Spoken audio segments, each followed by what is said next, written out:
सत श्री अकाल, नमस्कार। विजय डेस्टिनेशन में आपका बहुत बहुत स्वागत है।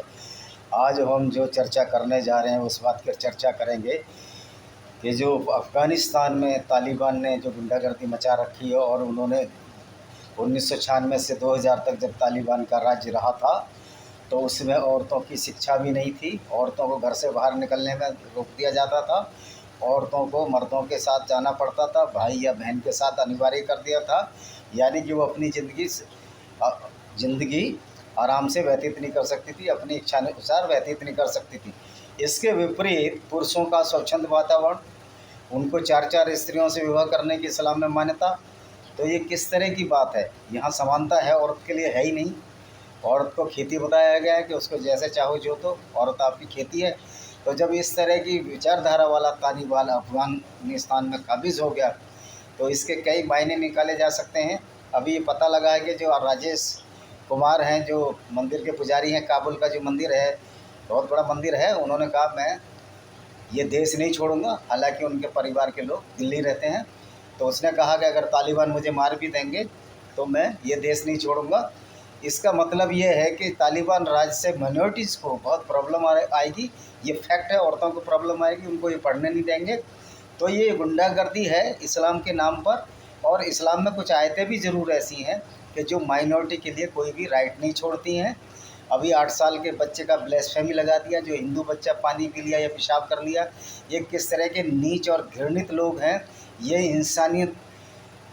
इंसानियत के ख़िलाफ़ ये सब सीख रहे हैं। और ये सब सीख रहे हैं कुरान की उन आयतों के ख़िलाफ़, आयतों को पढ़ कर, जो कि पूरी तरह इंसानियत के ख़िलाफ़ हैं। इस्लाम ही इंसानियत के ख़िलाफ़ है।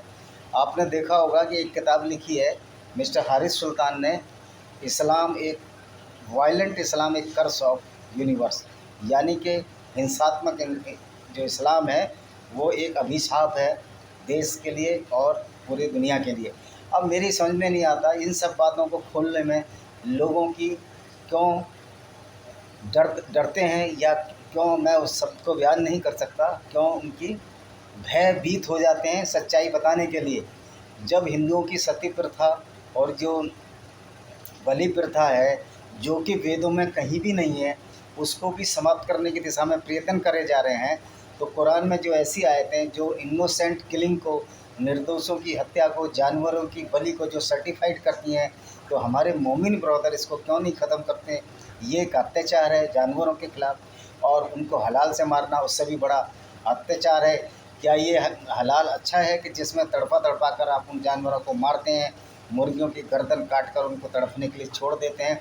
अगर धर्म है, यही धर्म है, तो फिर अधर्म क्या है? ये इस्लाम वालों से हम पूछना चाहते हैं और कुरान पढ़ने वालों से पूछना चाहते हैं। तो ये जो तालिबान है, ये तालिबान माइनॉरिटी के लिए बहुत ही बड़ा शत्रु है। अभी उसने हमास से हाथ मिला लिया है, और फिर हाफिज़ सईद और बहुत सारे टेररिस्ट ऑर्गेनाइजेशन हैं, इनके साथ हाथ मिलाने से ये एक बहुत बड़ा हब बन जाएगा इस्लामिक टेररिज्म का। और इस्लाम में ये कहीं नहीं लिखा है कि माइनॉरिटी के लिए, उनके लिए कोई दिल में जगह है, या माइनॉरिटी को या नॉन मुस्लिम को रेस्पेक्ट दें। काफिरों के लिए रेस्पेक्ट देना न इस्लाम में लिखा है न कुरान में लिखा है। अगर कोई ये बोलता है कि लिखा है शांति प्रिय है, तो सबसे बड़ा झूठ ये है कि इस्लाम काफिरों के लिए या नॉन मुस्लिमों के लिए शांति प्रिय धर्म है। ये कन्वर्जन भी कराता है इस्लाम, क्योंकि इस्लाम में इसकी इजाज़त है। या तो उनको कन्वर्ट करो, 95 आयत अल तौबा ये कहती है कि या तो उनको कन्वर्ट करो, अगर कन्वर्ट ना करें, सीधे मार्ग पर ना आए, तो उनको कत्ल कर दो। ऐसी बहुत सारी आयतें हैं कि उनको पलटो और कत्ल करो। तो इसी शैली को तालिबान लाना चाहता है अफ़गानिस्तान में। और अफ़गानिस्तान के गरीब लोग, जिनको काबुल में लाइट तक काट दी गई और पानी तक नहीं मिला, तो ये जो तालिबानी हैं, ये हैवानियत से भरे दरिंदे हैं। इनको अपनी शरीयत लानी है, वो शरीयत जो कि इंसानियत के ख़िलाफ़ है। यद्यपि इस्लाम में इसको सर्टिफाइड किया गया है, लेकिन इस्लाम में बहुत सारी चीज़ें ऐसी हैं जो सर्टिफाइड करती हैं कि इस्लाम एक शांति का मज़हब या धर्म नहीं है, वरन ये मानवता के ख़िलाफ़ और मानवता के लिए एक बहुत बड़ी चुनौती है, और ये मानवता के ख़िलाफ़ भी है।